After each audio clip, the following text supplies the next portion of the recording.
All right, mate. How you doing? How's it going? I'm doing well, Scott. Thank you for having me. Very glad to be on the podcast.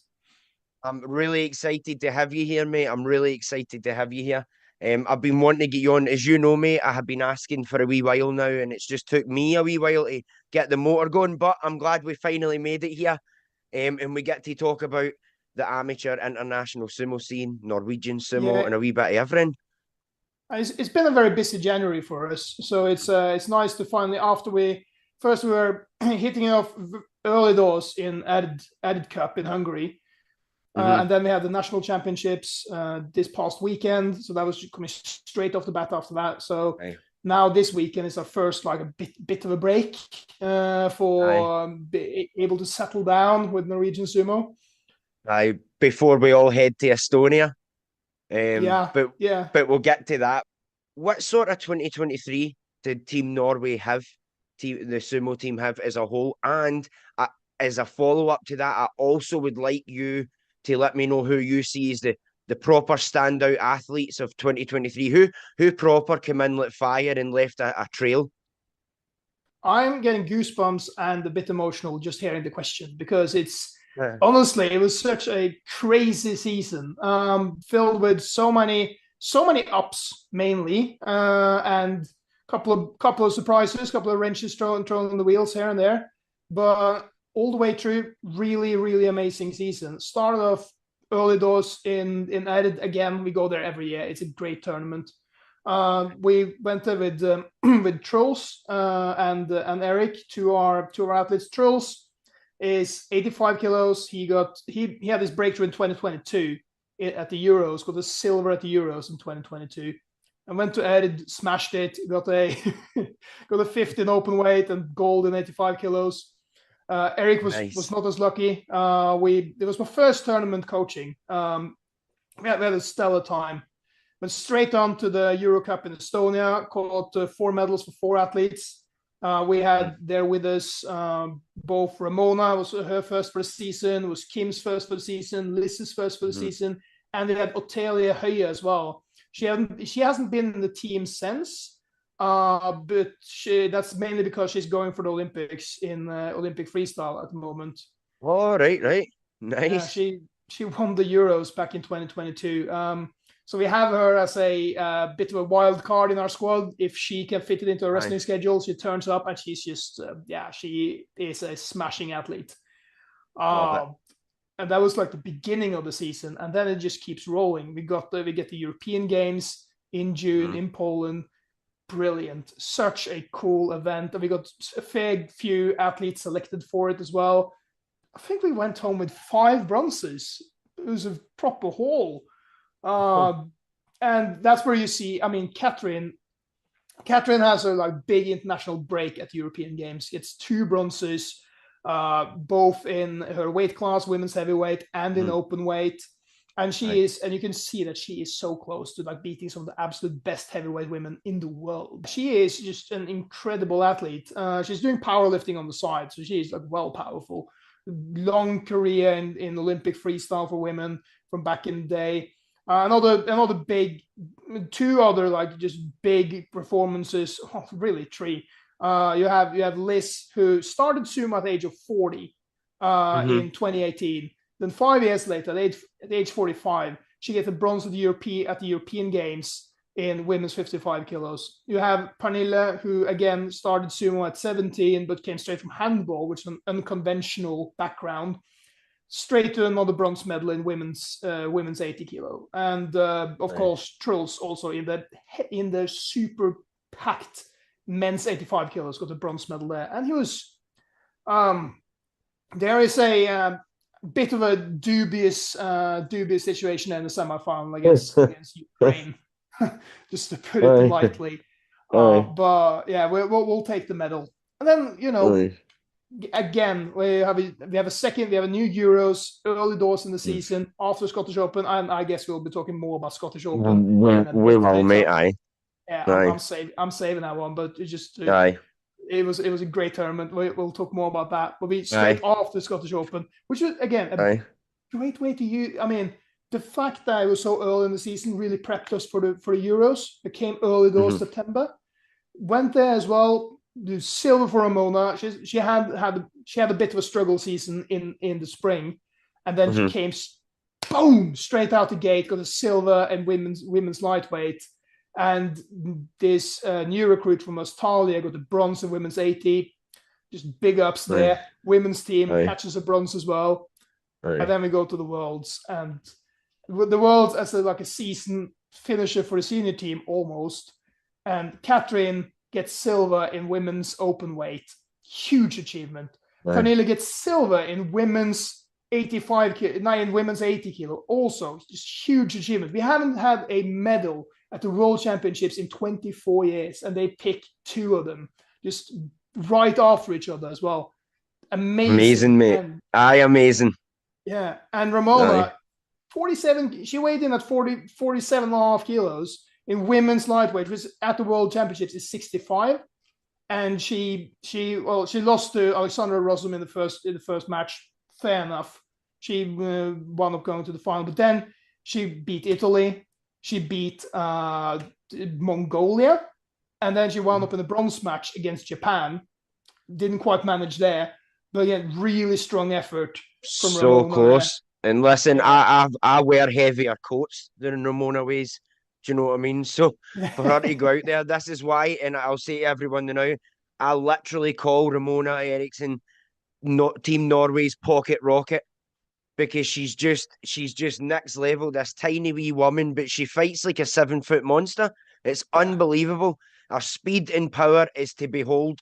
And honestly, see for girls out there, Team Norway as a whole, women's team is definitely a team that you want to look at when you want to see what sort of women's sumo should be and what you should be aiming for. Because honestly, mate, your women's team are one of the main teams that can walk about with their chins held high with the way they present themselves and carry themselves, mate. You should be dead proud of them. I am, mate. I am so incredibly proud of them. And also, so that was the worlds essentially. On the men's side, I should also mention we had a man in open weight, Joachim Rusvik, who we had. He's repped us for now 11 international championships, like 11 Aye. Euros and Worlds. Very, very well routined. He's 100 kilos. He won two matches in men's open weight. Got seventh. He beat the large man from Brazil, and he beat the man from Egypt. Like the two lads he Rui, is beat it? was like no, Aye, not is it Rui. Ruiz? No. No, Rui was in heavyweight for Brazil. They had another one in open weight. All right, right, right, right. He was so close to beating Chinese Taipei as well. But again, like it's just pure technique. Mm. He's the best technical wrestler I know of all of them. So for the World Combat Games in Saudi Arabia, we had to prioritize. We didn't have the money to send two coaches, so we sent him instead of me because we had one athlete there, Truls, and he had a bit of a downer for the World Championships. Right. But honestly, he needed that reality check a little bit Mhm. because he up until that point he's just been walking around just smashing every weight class he's been in. I mean, like losing a match here and there, but just being an absolute monster. And Aye. it didn't go his way in the World Championships. Picks himself right back up, goes to Riyadh, Saudi Arabia 2 weeks after with Joachim, and does an amazing performance. He winds up in the bronze match in the 85 kilos, and he just does so well. He just crushes it all the way to semifinal. Narrow loss there, narrow loss in the bronze final. Aye. Then comes back the next day for open weight, and again just an amazing job. It just really makes us proud. We're sitting at home just cheering for him. It's so much fun. Aye.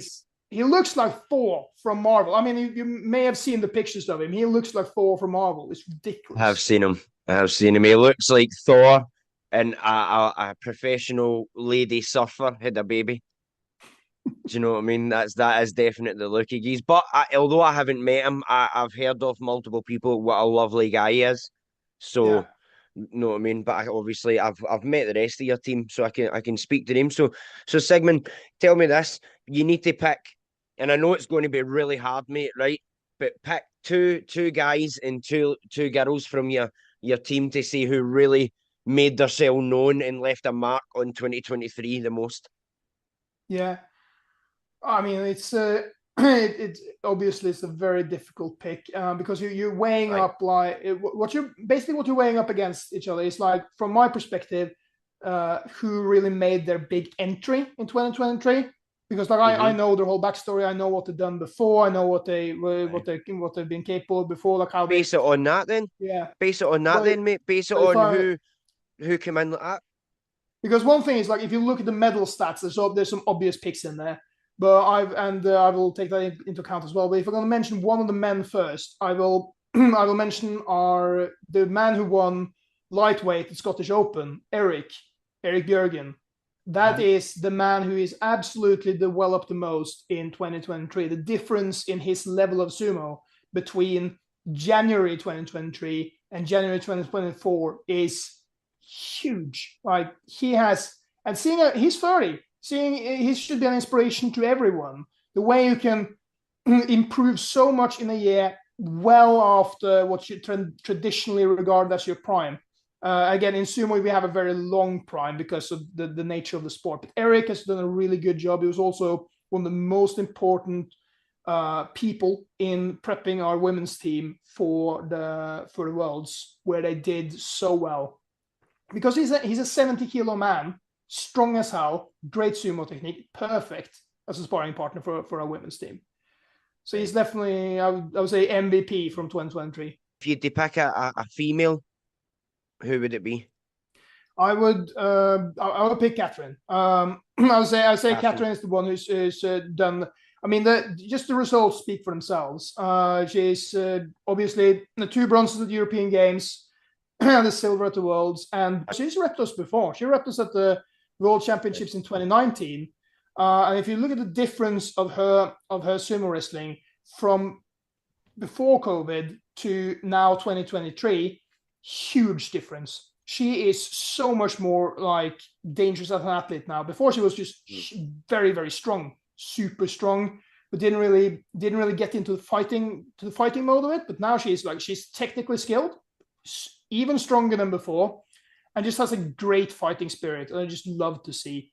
So medals aside, Catherine is just development-wise just done a huge job in 2023. Right, so Sigmund, obviously you had mentioned previously when you were talking about Team Norway's 2023, we mentioned the Scottish Open and how we would come back to that because obviously it was my event, so of course we're going to circle back to that and give it some extra attention. So I'll just start off by asking if you could share your experience of the Scottish Open as a whole last year in 2023, just about the competition, the event itself. And I want to know your overall impression of Scotland as well, mate. Okay. So I first heard of the event when you started putting out feelers early in the year, maybe like it was like 6 months in advance, and I picked up like okay, they're actually having a sumo tournament in Scotland. That's great. We've been looking for good tournaments like this side of Europe for a while. I was like, we need to back this up, and also brilliant weekend, just starting off the season really early. Nice location, fairly quick to get there. You get direct flights from Oslo to Edinburgh, and then you hop on a train. Although I was dumb enough to fly via London because Neanderthal me picked like, oh, Oslo, Glasgow by flight, and they rerouted me through London. It is ridiculous, but but anyway, so I got on there really quickly. Sent you a message quite early. Aye. Got Can a I very just say, enthusiastic response aye, back. mate, I don't even need to, I don't mean to interrupt you here as you were saying my enthusiastic response back, but I have to say to everybody listening how much you supported me for the beginning. Like nobody no really knew who I was. Do you know what I mean? Nobody knew what I was up to and what I was doing. Some people knew that I was like dealt with professional sumo and world of sumo in my channel, but nobody really knew me, mate. And I can't tell you how grateful I was that you took a chance on me, mate. And do you know what I mean? And it felt good that you because you literally brought an army over here to compete. So I just wanted to make sure everybody knew that you weren't just, oh, here's a feeler competition for us. The support and backup that you gave me, mate, was half the reason that the competition could go ahead. if it wasn't for your team coming over. So I'll be forever grateful to you, mate. I just wanted to say that while you were getting into it. Anyway, you can continue now, Sigmund. I do apologise. I messaged you back like a wee girl, all excited. You were just saying, Yeah. Well, I mean, like, obviously, first I need to sound you out. Like, see, like, okay, what is this about? How's the planning going? And I got this really enthusiastic response back, like, yeah, we're on track. We're getting this venue. This is the rough game plan. This is the rough outlay of the invitation. I'm like, oh, this looks great. And so I pitched it to my team. And keep in mind, this first weekend of August, which it's a bit of a risk, but I pitched it to them and they're like, yeah, we all have, that's the tail end of their holidays, because all my athletes are adults. Many of them have kids. Many of them have family obligations of some sort or another. Yep. And so July is ram-packed. I mean, there's no chance of ever organizing anything in July. Never. Mm-hmm. First weekend of August, so I was a bit nervous about the first weekend of August, and I asked them, like, oh, no, that's perfect. We've just gotten back from the main holiday. We're going to have 2 more weeks of, like, flexible holiday time before, like, work really starts again. And I'm like, perfect. Let's do it. Let's go there. And so I started, like, pitching it to, like, all my athletes, like, okay, this is the big trip. Everyone doesn't get selected for the Euros. Everyone doesn't get selected for the Worlds, but this is our big team building trip. Let's go. And it's important to start the season early. And so one after another, they started biting. They're going like, yeah, that sounds fun. That sounds really fun. Let's go. And we're all about fun. We are really all about fun. And so that's why I just started signing them up, and we started rallying around this common idea. Like, we are starting off the season early with the tournament and camp in Scotland. And it was really popular with everyone. It was just really fun, and they're all talking about it. Like, they are all really buzzed to go back. The only issue is for some of them it crashes with the camp that they have in their home clubs. But for everyone who was there last year, and for a whole bunch more of them, they're like, we are very much buzzing for this.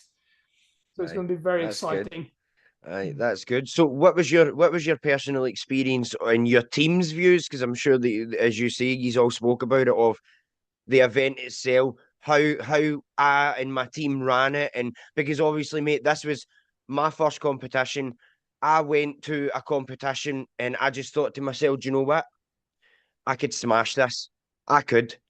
And I just went for it and took a chance and sent invites out. And then see when people responded, I was like, right, now I have to deliver.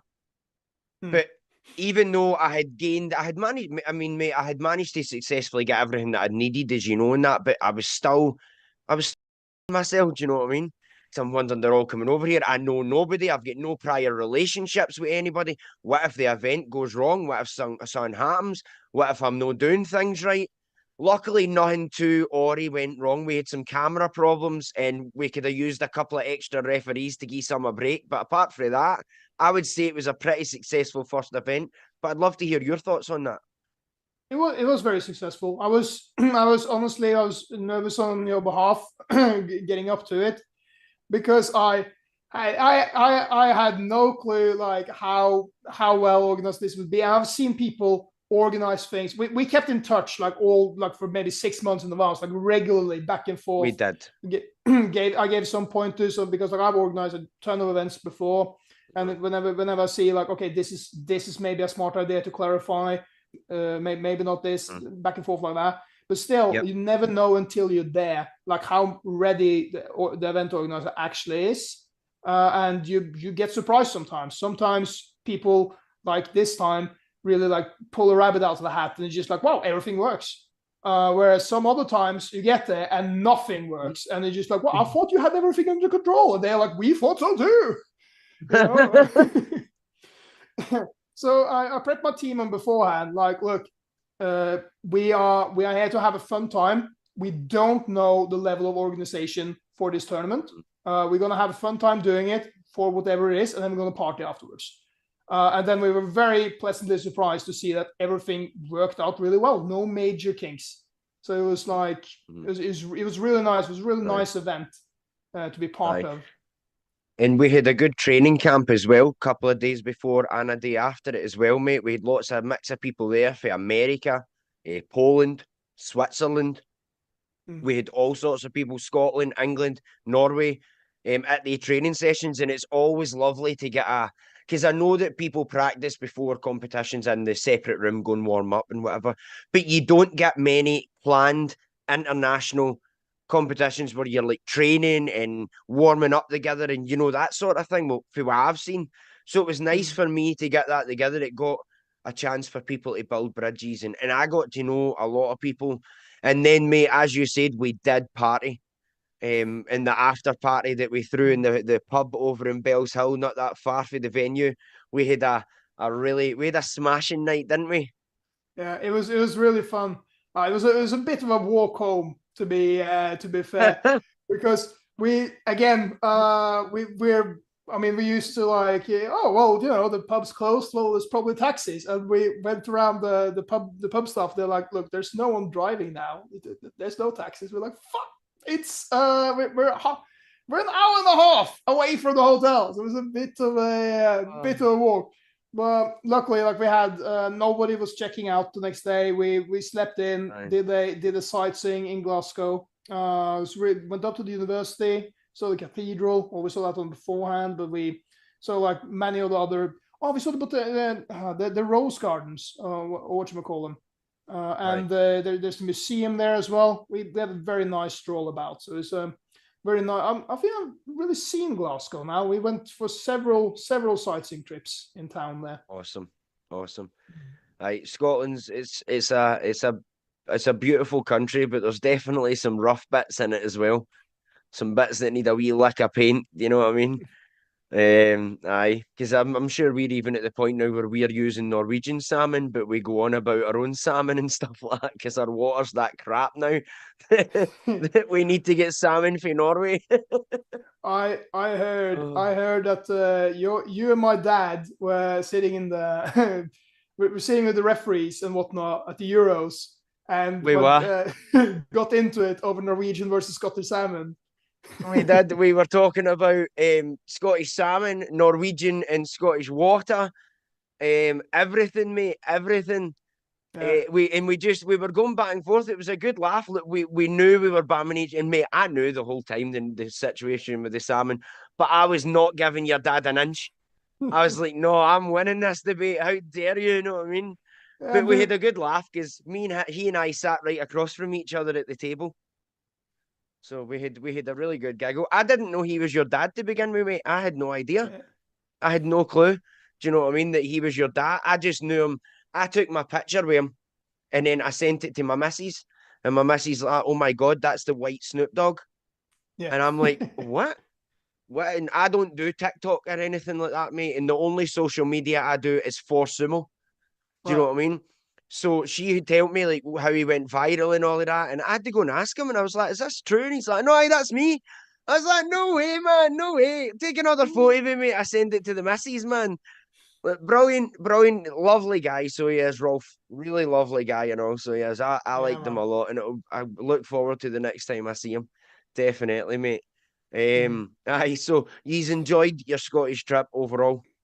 Yeah, yeah. Nice. It was really nice, and we're really looking forward to coming back, with a big squad now in 2024 as well. It's one of Right. those events, featuring heavily on our calendar. And it's a really nice event to start off the season with as well. Again, because it's the first weekend of August. It's This goes back to my coaching philosophy. I don't have a control regime over any of my athletes. They go off and they do whatever they want, Aye. which also makes it very convenient to have a nice, good event at the first weekend Mhm. of August, because then I know that they're going to train a bit through Aye. July. I don't need to like call them up like midway through August. Like, are you in the country? Are you on planet Earth right now? There's the World Championships coming up. We need to send in our team sheet. Are you fit? Are you ready? So if we have this big, nice event early doors in the autumn season, that really kicks things off in a very nice way for us. It's very convenient for us to pick that date. We hope we stick to it. Well, it'll always be the first weekend in August, whatever that weekend may be. This year, it's the 3rd and 4th. Now, as I've said, there's not 100% guarantee I'm going to do the 2 days, and I will let everybody know that very soon. But I'm trying for the 2 days. But I've had some venue problems, mate. But that's a story for another time. It's been hell trying to secure that this year, honest to God. But I do enjoy all the nice things that you're saying, mate, about Scotland and the Scottish Open, and flattery will get you everywhere. So, well, so, so anyway, mate, let's move on before my head is so big that I can no longer hold it up on my own. Hmm. What do you think is the future of Norway in Norwegian sumo, right? And see, amateur sumo in general, how can the sport continue to grow and develop new talent? Well, there's essentially, this is a three-legged stool where you have diversification and growth on the one hand. Then you have systematization and just system building. That's a shortfall we currently have. That's a shortfall we need to fill. And then you have the whole promotion side of it, which all these three things really tie neatly together. But both and they all they tie neatly together both on national and international level. So if you look at the first one, diversification and growth, it's the same in Norway as it is on a Europe-wide level, as it is on a worldwide level.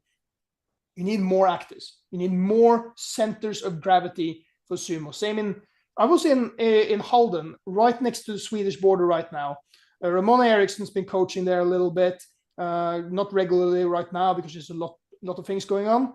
But they have some really good young athletes there. The one girl who got the bronze for us at the under 18 European Championships, Angelica Stutzer Carlson. She's turning 16 this year. She got the bronze at the under 18 open weight at the Euros. She's super talented wrestler. So it's there. Her dad runs the club down there, and she was there with 3 female sparring partners, all of them roughly the same age, and 2 lads as well. And they have applied officially to host the Norwegian. I mean, they haven't applied just yet, but we talked about it, trying to get maybe the Norwegian Championships down there. And so fostering these centers of gravity that are not just all centered in Oslo, but all around the country. You have another great example of it up in Finnmark, the home club of Ramona Eriksson, run by her mother and father Torgeir, who was one of the referees at the Scottish Open. They have grown from having. It used to be Ramona who was their representative in sumo. Then we had one more young lad. He's turning 17 this year, Sander Valle. He won the under 18. He won the under 18 and 77s at the Scottish Open, I believe. Mm-hmm.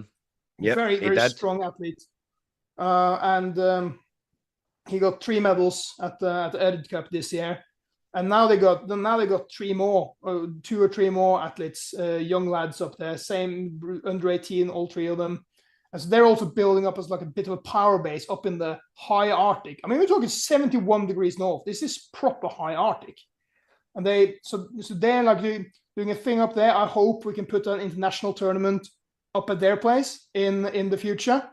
So all this building up these multiple centers of gravity, multiple independent sumo communities in the country is the future for us. And it's the same on a Europe level as well. Need to get more countries involved. Czech Republic, Czechia is what they're called now. Slovakia, we need to get them involved in there. Moldova, Romania, but also in Western Europe as well. I mean, now I see things moving in France, in Spain, in Portugal, but they need to get boosted. Same with Italy as well. Right. Big wrestling and judo nation needs to be boosted. Britain, for the first time in years, proper life has been breathed into the British sumo.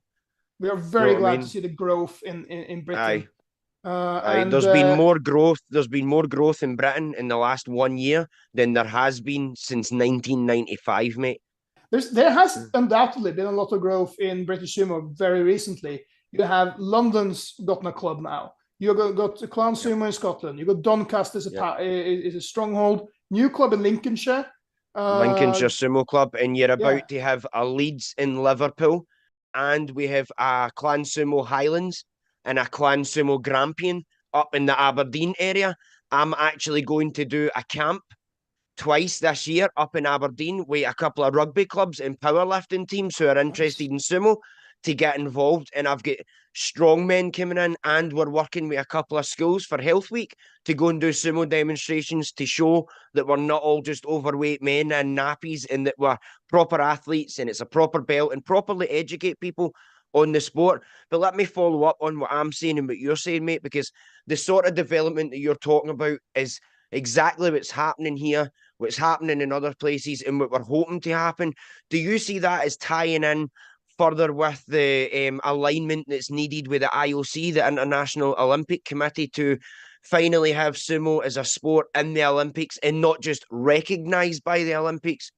Like, I definitely see that the growth part definitely helps. So see, taking the growth out, because obviously if we get an abundance of countries, men, women and children, the International Olympic Committee will have no way of denying sumo's entry into the Olympics. But I would say that although it is growing, that's still a slow burner. What else would you see that would be able to bring sumo into the alignment with the IOC? Well, but not necessarily with the goal of entering the Olympics in itself. That's not the important bit there. The important bit is like the natural reforms of being recognized by the IOC as a possible Olympic sport are the same type of reforms that's needed to grow this sport properly in and of itself. So personally, I'm not overly fond of the Olympic focus. There's upsides to the Olympics and there's downsides to the Olympics. But those reforms that are needed to be recognized by the IOC are the same reforms that are needed for sumo. And those reforms are standardization of tournaments, and obviously like a rule clarifications on the couple of grotesque loopholes that are currently in sumo wrestling, but also mainly just the growth across the whole board in both Europe, definitely, but also in Africa. You know, Africa is an important continent. And we had Nigeria had a delegation at the World Championships, no wrestlers but officials. Great to see. I hope to see South Africa up and running again at one point, because that's a huge continent and very important. Caribbean as well. And so we essentially, if we could get a World Cup going, like if you could have continental cups like we have in Europe right now with the Euro Cups, but boost it a little bit, you know, like four tournaments a year, and make it a proper system where you pick up points along the way till you get like a final all-told winner at the end. And then if you can have the same with the World Cup on top of it, whether you go for the Olympic option or you go for making sumo a big, great deal in and of itself option, either way, we're on the same train track for a long time. We're all in the same boat. We all have the same goals. What are we saying here, Sigmund? Are we saying make sumo great again? It's not my favorite slogan. So, Sigmund, we've pretty much covered everything on the night's episode, mate. So I did want to ask you, obviously, through me doing the Scottish Open and things like that and developing British sumo, I've made connections with you and some other countries, and we've become quite good friends. You know, sumo besties, as I always joke to you. They're sumo besties, do you know what I mean?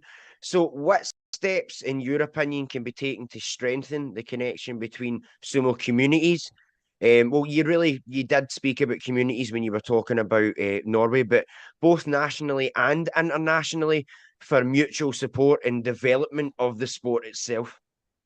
Yeah, it's really important that we have some good events to gather around, you know, and that's why I think it's so important to do like the job internally in sumo before we get too big for our breeches, you know. So essentially, like doing like a good job of reaching out to those countries who are not yet involved already, and keeping them in the loop, like making sure that all the new federations, that they get the invites to the tournaments, to get the invites early, and when they send requests to like, hey, can you guys help us out? That we are good at like reaching out and being on the offer side. Same as like whenever anyone's in a country, you know, for work or whatever, that when they reach out to us, like, hey, can I come train with you guys? You say yes, like all those Aye. little things like that.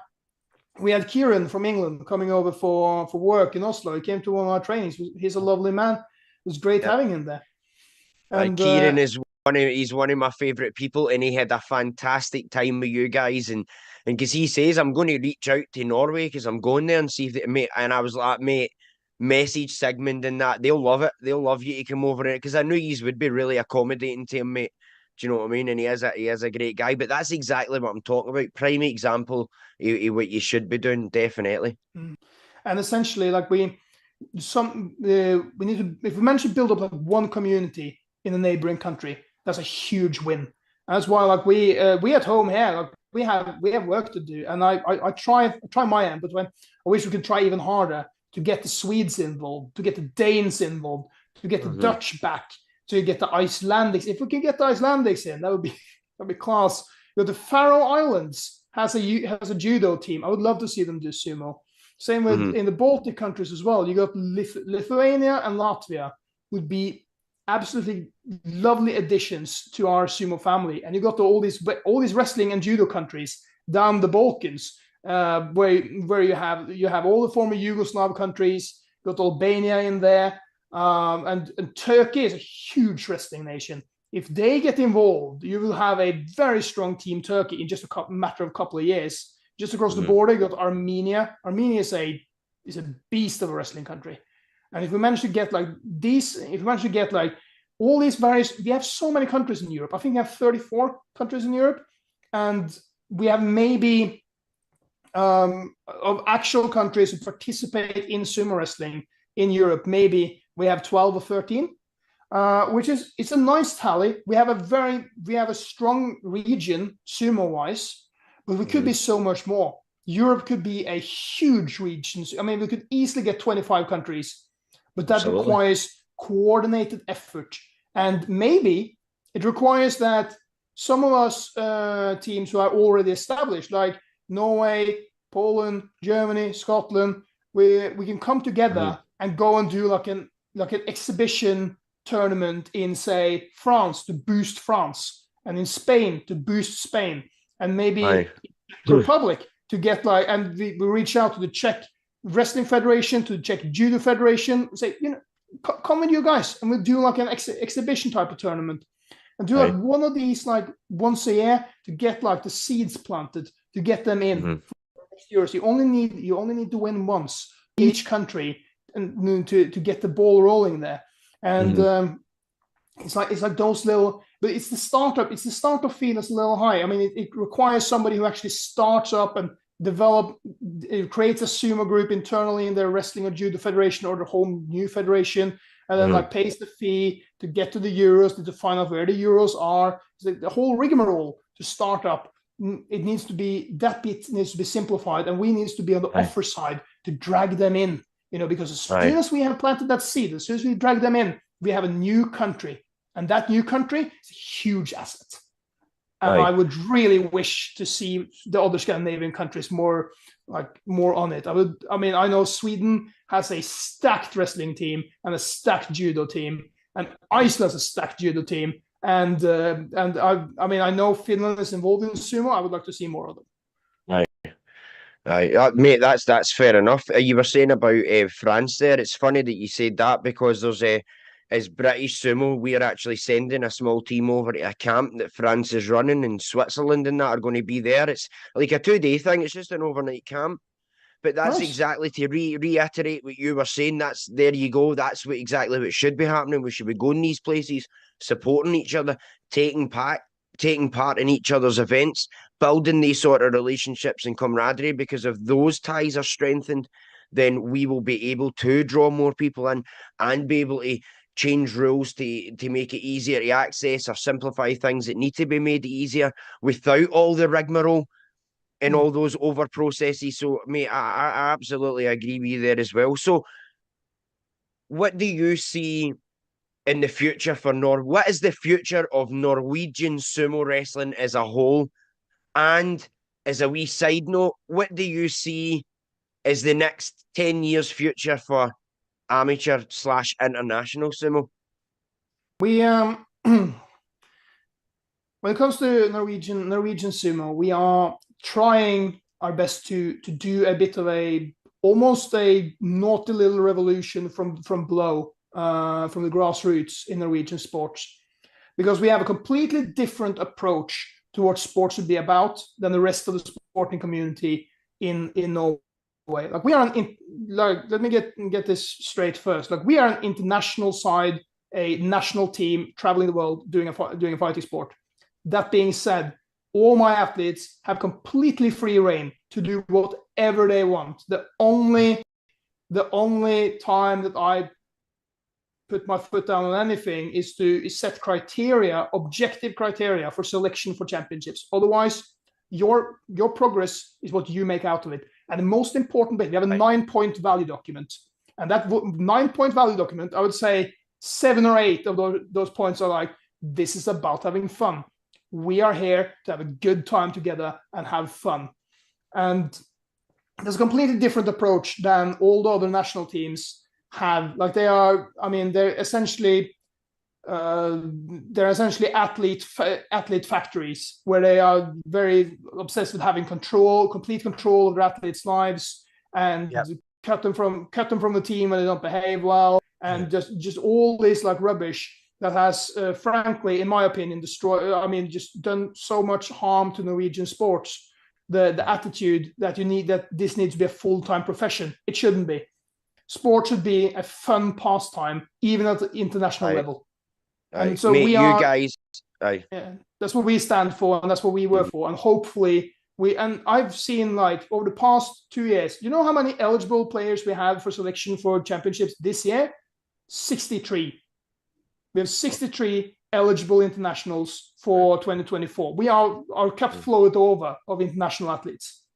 And that's because of the work we've done over the past couple of years, where we have really emphasized that this is something you do as your hobby. You have to pay for everything yourself. If you find it through sponsors, or if you have a job on the side, or whatever you do, fine. I don't dip my hand into how you do this. But the important bit is, like, we are one big team. We are here to be an asset, to be an extra fun, good element in your life. We're not here to be an extra stressor. And I think it's really connected well with our athletes. But it's controversial in Norwegian sports. Very controversial. It's very evident that it is part of your team's philosophy, mate. It's very evident you guys are very positive. You're very kind. You're very helpful. I mean, I can give one example of one story, just one example of one of your wrestlers. We were at the Junior European Championships. My daughter was there for the very first time. You guys were about to leave. You had to leave.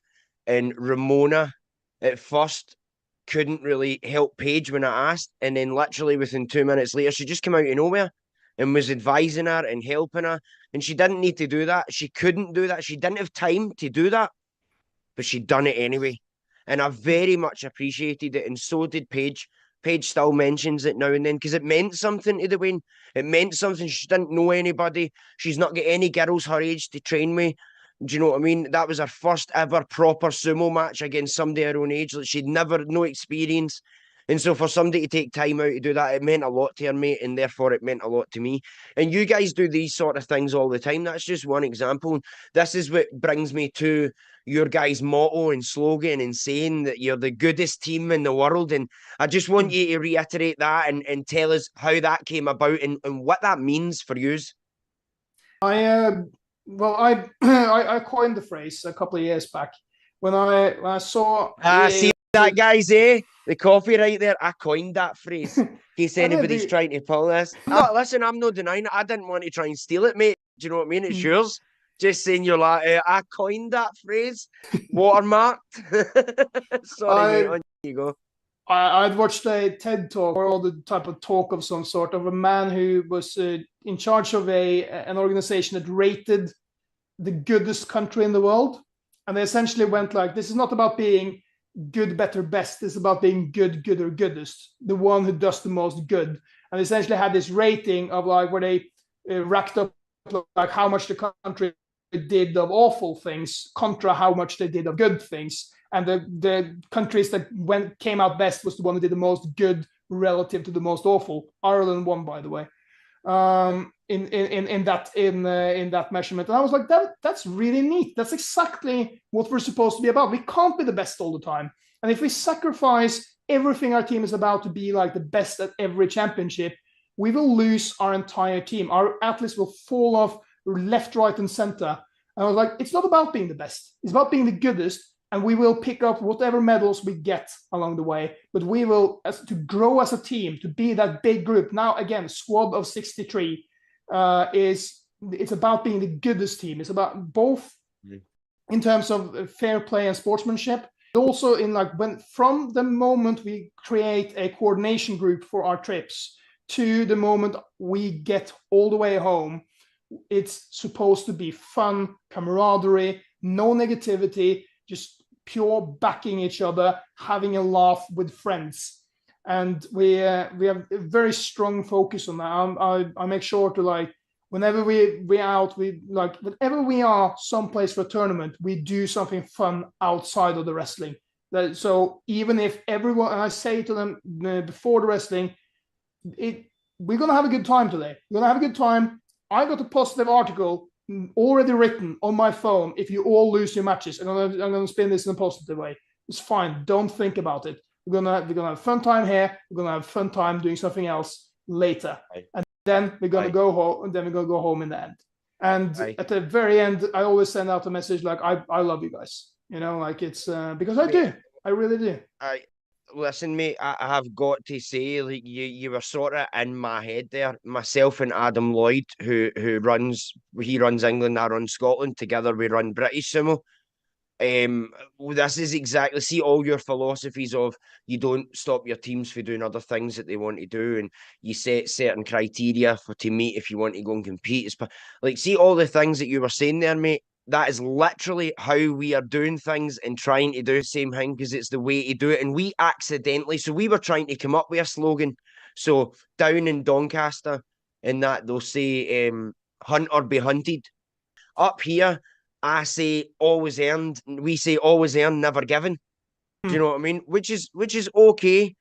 But accidentally, we come up with sumo done right, and we didn't even mean to do that. We were just trying to show people, like, read this. We're doing it the right way. It's all legitimate. We have everything in place. We're trying to develop our athletes, the sport, and we're trying to do it in the right way. So we just put sumo done right.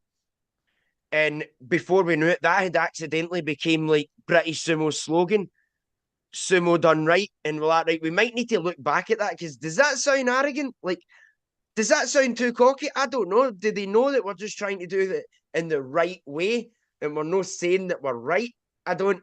Do you know what I mean, mate? It's always a tough one, but I always thought the goodest team in the world was a good one, and I always enjoyed it, because the goodest, it's not a word. Do you know what I mean?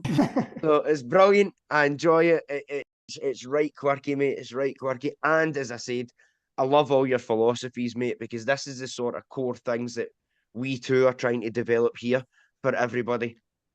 Another really fun side bit of it is that, like, it's not a word, it's incorrect. It's like grammatically speaking, or like just Aye.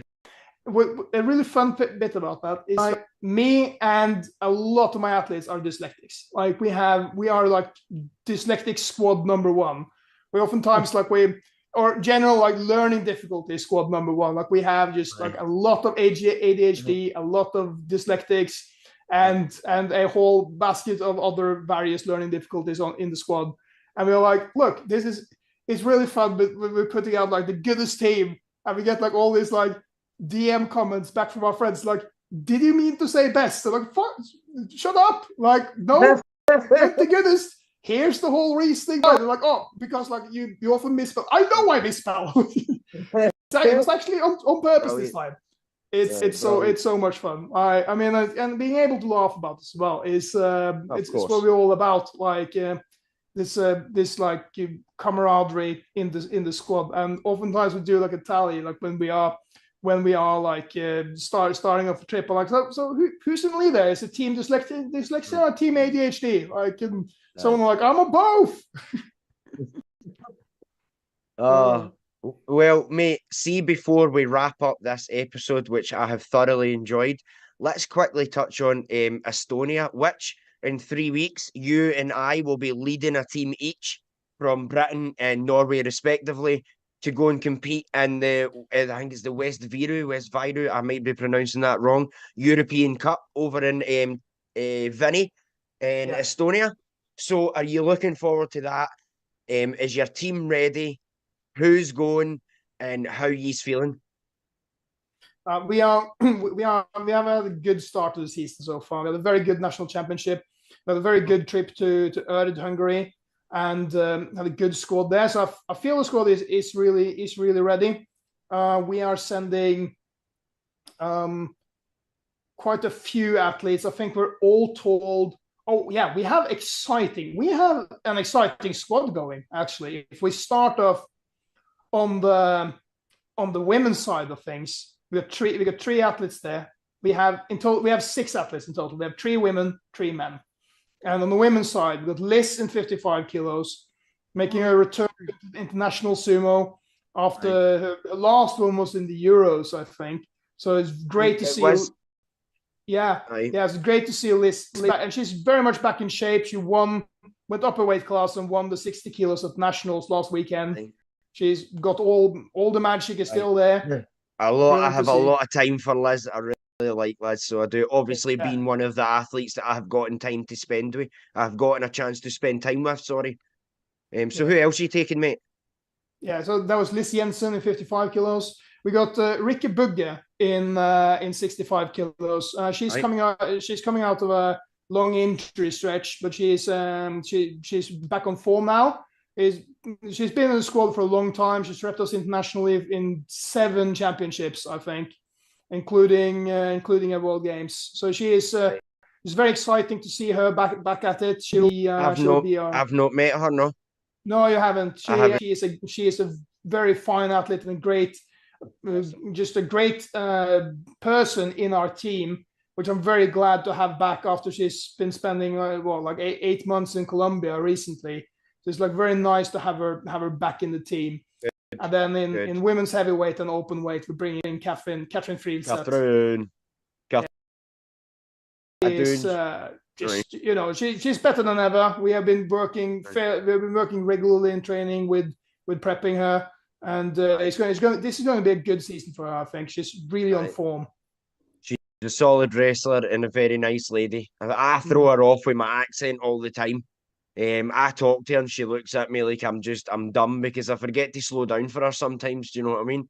Like, my God, the different accent. But I've not met one of them, but the other 2, I can say they're really, really good wrestlers, and I'm excited to see them again. So who's the 3 guys you're taking with you then, coach? Right. So in men's 70 kilos, we're actually bringing 2, and they're both named Eric, which is hilarious. But they're two very different athletes. We got Erik Bjørgen, who he won Scottish Open, was his first big win. Got his first seniors national championship in sumo at this year's nationals, which is a testament to how much he's grown as an athlete, because this year's national was the toughest men's lightweight I've seen in years, and he was very much on account of why it was the toughest men's lightweight I've seen in years.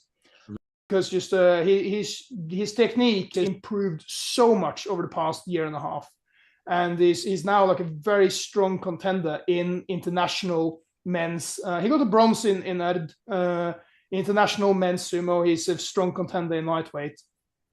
And our other Eric Bart, he is. We have just recruited him from his long and eventful career in Greco-Roman wrestling and other fighting sports. He had his first ever sumo tournament in Erid, got a silver medal there, and he's a very powerful athlete. There's a lot of tricks up his sleeve. It's going to be very fun to see his style of wrestling translating into sumo. We're going to have to do obviously a bit of prep work on beforehand, and he lives in a different part of the country. And this is one of those exciting things about being a coach for a team like Team Norway. Like, we turn up to a tournament and I meet my athletes and I'm like, all right, I know who you all are. I know your backgrounds, but first we need to catalog okay, what are your strengths and weaknesses right now? Because what have you been working on and what haven't you? It's all fine, but we just need to know so we can try to assess this and make the best out of it. So I'm really just excited to see Eric at the airport, essentially, because then I'm going to get the rundown or like, how are you? Like, what are we? What do we need? Like, what shortfalls do we need to dam up? What strengths can we play? Like, how are we doing? You know, and who's your number 3 then, mate? That sounds brilliant. He sounds like a good laugh then, mate. It sounds like you're going to get a giggle out of it and it's some sort of inside joke between you. So that's good when you get wee things like that going, mate. You'll be surprised like how many of my athletes that's the situation with. I would say 90% of them, when we turn up to the airport, I'm like, all right, last time I saw you was at the tournament 4 months ago. How you been doing? Have you been training? Oh, you haven't? Okay, let's see what we can do about it. Well, you got your base technique. This is like what you basically need to work on. Let's go. And then they turn up and just do an amazing job. I love it. Fair enough, mate. Fair enough. So who's number 3 in the guys? Yeah, a first man in men's 100 kilos and open weight is Simen Ramsland. He's actually from football, which is an uncommon background for sumo wrestlers. We recruited him at the age of 20, I dare say 23, from as a striker from football. He's the only one who's been recruited to sumo by his own accord, emailing Tom Sandstad, our head of national teams. They were like, hey, I want to try sumo. Tom was like, great, come to training. And he did. And just like a lot of like raw natural talent in like he just loves a good scrap. So like it's gonna be very exciting. He debuted last season, had some obviously it was in Scottish Open, got the silver there in men's 100 kilos. And then he had one more. He had the under 23 Euros, and he had like the tournament in Germany, and the Euros, senior Euros as well. So he's got a bit experience under his belt now. We're working on a couple of tips and tricks to like fine tune his technique. But he's come a long way since his beginning. He's a real, he's a real worker. He turns up the training, gets better every time. It's brilliant. Such intensity. I love it. I love hearing that about him, mate. And he's such a good guy. It'll be great to join up with you. And I'm excited for you to meet my other new students and all. Obviously, you'll get to meet them all when you come back to Scotland. But the couple that I'm bringing with you, because one of them, Sigmund, he's still just novice level now. He's going here for the experience. He's a heavyweight. But he does strongman. He's only 22. He's 135 kilo. But he's got a lot of judo experience. It's just that he's so stupidly strong. And he's wee and all. He reminds me of a really tall dwarf because he's 5'10", but he's built so wide that he looks like a dwarf. Do you know what I mean? And so I call him Gimli. That's literally what I call him. His name's Gimli. And even if they get their asses kicked, I'm hoping that they can gain a lot of experience for it, get to meet some people, feel less nervous about the whole situation so that when the Europeans come round, it's a different feeling for them in that because the level goes up. But as I says to the guys, see your first year or two, don't panic too much about it because you're in the learning process, man. It takes time. Do you know what I mean? It does take time. So don't kick yourself because you didn't do well in your first competition. But Chris especially has surprised us. Well, not really surprised us because we did see it in him, but at the British Open, his first competition, he won 3 gold medals and a bronze medal. Do you know what I mean? So he was going win for win with our top heavyweights, and he had never trained with a heavyweight ever because there's no heavyweights in Scotland. He's now my heaviest guy. My next heaviest is like 114 kilo, and then after that 106. I've got a lot of lightweight guys, but we don't really have an abundance of heavyweights, to be honest with you, mate. Do you know what I mean? But like I said to them, even if you get your asses kicked in the first round in Estonia, it doesn't matter because your first time it can be daunting.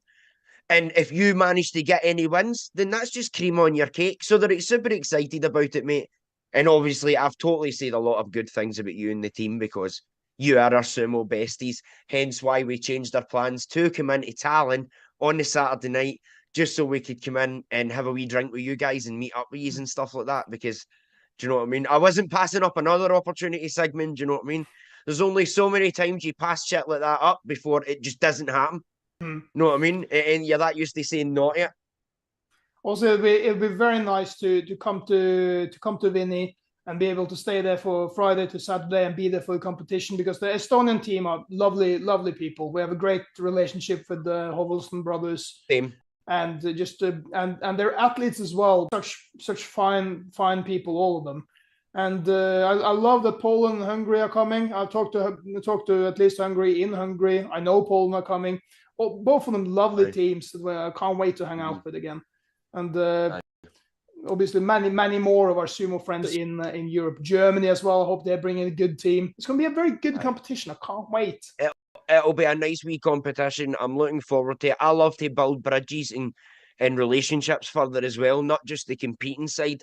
There's so much more than just stepping on the dojo, do you know what I mean? And I love the work that I'm doing, because I'm leaving a real mark on sumo, and it makes me feel like I'm accomplishing something for something that I truly love. Do you know what I mean? Which is this sport. So, aye. But with that, Sigmund, my friend, that is all we've got time for this episode. I just want to say thank you so much for coming in and giving us the inside scoop and the last year's events of the goodest team in the world, the Norway Sumo team, brother. So thanks very much for joining me. And as the goodest team, I do have to mention, of course, that we are also bringing a referee, Anders Grizzly Fagri, and our head of national team, Tom Sandstad, to Estonia with me and the athletes. Because again, we are one big team, and they are equally as much part of the team as me and the athletes. So. Of course, we've now got refs in place, and all of that, and all, mate. That don't wrestle and just ref. And like I said, mate, I've told you this before. We are definitely taking a lot of leaves out of your guys' books to how we want to be, because we look at you and say that's where we want to be. That's the sort of thing we're trying to achieve. So we definitely steal a lot of plays for your guys' books. So we do, but it's with the most positive and grateful intentions, definitely, brother. Well, we're very glad to hear that we're an inspiration. That's the way we look at it, yeah. Aye, absolutely. And then it won't be long before we're kicking your asses. Sorry, mate, you know I can't help myself. Sometimes it just comes out. So I do much appreciate you coming on. Is there anything else, Sigmund, that you want to say or add before we finish up? I can't wait to see you all in Norway on the 9th of November, when we're having the first time ever we're having a European Cup in Norway. And we're planning on hosting it close to the Oslo area with good traveling connection to the airport. And it's just going to be a barrel of fun and a very well-run tournament. And we're prepping for it already now. And I can't wait to see all of Europe there. And with that, that's all we've got time for. And guys, do me a favour. See if nothing else, just remember to like, subscribe, hit that bell. Oh, what a nugget! Great. And a mighty arm throw by Kyle. Oh, what a nugget.